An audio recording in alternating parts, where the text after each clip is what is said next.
একটা নিরামিষ রেসিপি নিয়ে এসেছি পনির বাটার মশলা। পুরো নিরামিষ রেসিপি, খেতে খুব সুস্বাদু। আমি একটা ফ্রেশ পনির নিয়েছি। পনিরটাকে আমি চৌকো টুকরো করে নিয়েছি। আমি পিসগুলো একটু বড়ই রেখেছি। আপনারা চাইলে এর থেকে ছোটও করতে পারেন, আপনাদের ইচ্ছা মতো সাইজে করতে পারেন। এবার পনিরটা একটা ম্যারিনেশন করব।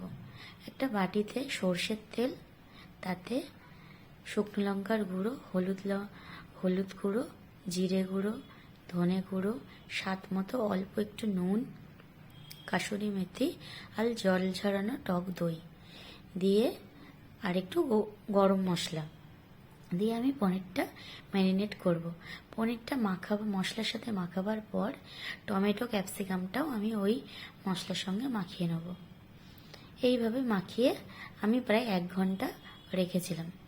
মানে পনির যে অনেকক্ষণ রাখতে হবে তার কোনো দরকার নেই, অল্প টাইম রাখলেও হবে। আমি 1 ঘন্টাই রেখেছিলাম ম্যারিনেট করে। তারপর আমি ওদিকে পনিরের সঙ্গে একটু রুটি খাওয়া হবে, রুটিটার ডো তৈরি করছিলাম। আমি ম্যারিনেশনটা তৈরি করে ওই জন্য চাপা দিয়ে রেখেছি। এরপর মশলাটা আমি রেডি করে নিচ্ছি। আমি নিয়েছি একটু কাঁচা লঙ্কা দুটো, একটু ধনেপাতা, কাজু বাদাম দিয়ে একটু চারমগজ দিতেই পারেন।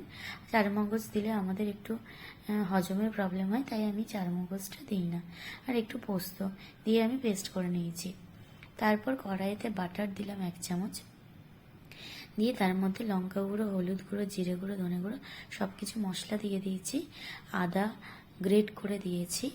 দেওয়ার পর যে ম্যারিনেশন করা পনিরটা ছিল সেটা ভালো করে নাড়াচাড়া করে আবারও একটু নুন দিয়ে দিয়েছি, একটু চিনি দিয়েছি, আবার অল্প একটু কাসুরি মেথি দিয়েছি। এরপর সামান্য একটু জল দিয়ে ঢাকা দিয়ে একটু টমেটো গুঁড়ো নরম হয়ে এলে আমাদের পনিরটা রেডি হয়ে যাবে। এইভাবে একটু কষাতেও হবে। কষিয়ে আমি ঢাকা দিয়ে দেবো। ঢাকা দিয়ে দেওয়ার পর যখন দেখবো জলটা কমে আসছে, তখন আবার একটু ওই মশলার বাটি ধোয়া জলটা আবার একটু দিয়ে দিলাম। দিয়ে যার যেরকম গ্রেভি লাগবে সেই অনুযায়ী জল দিয়ে পনিরটা ফুটতে দিলেই হয়ে যাবে। নামাবার আগে আমি ধনেপাতা, কাঁচা লঙ্কা আর কাজু বাদাম পেস্টটা দিয়ে দিয়েছি। আবার দিয়ে একটু নাড়িয়ে চাড়িয়ে ফুটিয়ে নিলে তৈরি হয়ে যাবে আমাদের পনির বাটার মশলা। এবার আমার ইচ্ছা মতো আমি পুরো গ্রেভিটা